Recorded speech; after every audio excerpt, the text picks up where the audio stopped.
ನಮಸ್ಕಾರ. ನಾನಿವತ್ತು ದಾಲ್ ಮೇಥಿ ಯಾವ ರೀತಿ ಮಾಡೋದು ಅಂತ ಹೇಳ್ಕೊಡ್ತಾ ಇದ್ದೀನಿ. ನಾನು ಒಂದು ಕಟ್ನಷ್ಟು ಮೆಂತ್ಯ ಸೊಪ್ಪನ್ನು ಚೆನ್ನಾಗಿ ವಾಶ್ ಮಾಡಿ ಈ ಥರ ಕಟ್ ಮಾಡಿ ಇಟ್ಕೊಂಡಿದ್ದೀನಿ. ಇದಕ್ಕೆ ಧನಿಯಾ ಪೌಡರು, ಖಾರದ ಪುಡಿ ಮತ್ತು ಅರಿಶಿನ ತಗೊಂಡಿದ್ದೀನಿ. 1 ಕಪ್ನಷ್ಟು ಬೇಳೆ ಬೇಯಿಸಿ ಇಟ್ಕೊಂಡಿದ್ದೀನಿ, ತೊಗರಿ ಬೇಳೆನ.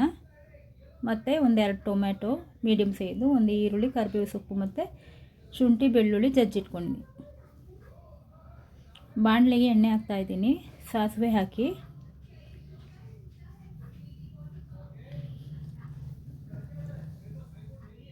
ಅದಕ್ಕೆ ಬೆಳ್ಳುಳ್ಳಿನ ಹಾಕ್ತಾಯಿದ್ದೀನಿ.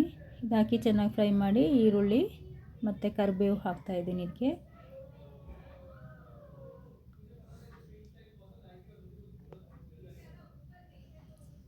ಇದು ಫ್ರೈ ಆಗ್ತಾ ಇದ್ದಂಗೆ ಇದಕ್ಕೆ ಟೊಮೆಟೊ ಹಾಕ್ಕೋತೀನಿ. ಜೊತೆಗೆ ಸ್ವಲ್ಪ ಉಪ್ಪು ಹಾಕ್ತಾಯಿದ್ದೀನಿ. ಉಪ್ಪು ಹಾಕಿದಾಗ ಸ್ವಲ್ಪ ಬೇಗ ಬೇಯುತ್ತೆ.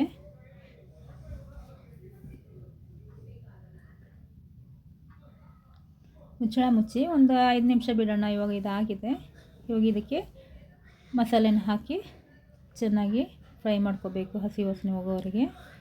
ಇವಾಗ ವಾಶ್ ಮಾಡಿ ಕಟ್ ಮಾಡ್ಕೊಂಡಿರೋ ಮೆಂತ್ಯ ಸೊಪ್ಪನ್ನು ಹಾಕಿ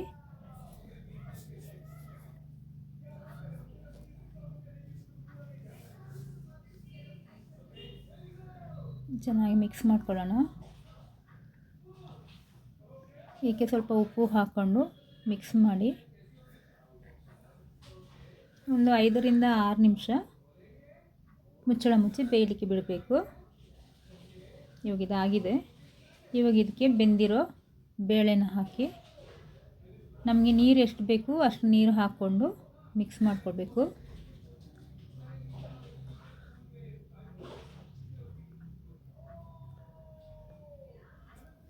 ಚೆನ್ನಾಗಿ ಮಿಕ್ಸ್ ಮಾಡಿಕೊಂಡು ಮುಚ್ಚಳ ಮುಚ್ಚಿ ಒಂದು 5 ನಿಮಿಷ ಬೇಯಲಿಕ್ಕೆ ಬಿಡೋಣ. ಇವಾಗ ಇದು ರೆಡಿಯಾಗಿದೆ. ಕೊನೆಗೆ ಇದಕ್ಕೆ ಕೊತ್ತಂಬರಿ ಸೊಪ್ಪು ಹಾಕ್ಕೊಂಡು ರೆಡಿಯಾಗಿದೆ. ಈ ವಿಡಿಯೋ ನಿಮಗೆ ಇಷ್ಟ ಆದರೆ ಲೈಕ್ ಮಾಡಿ, ಶೇರ್ ಮಾಡಿ, ಸಬ್ಸ್ಕ್ರೈಬ್ ಮಾಡಿ. Thank you for watching.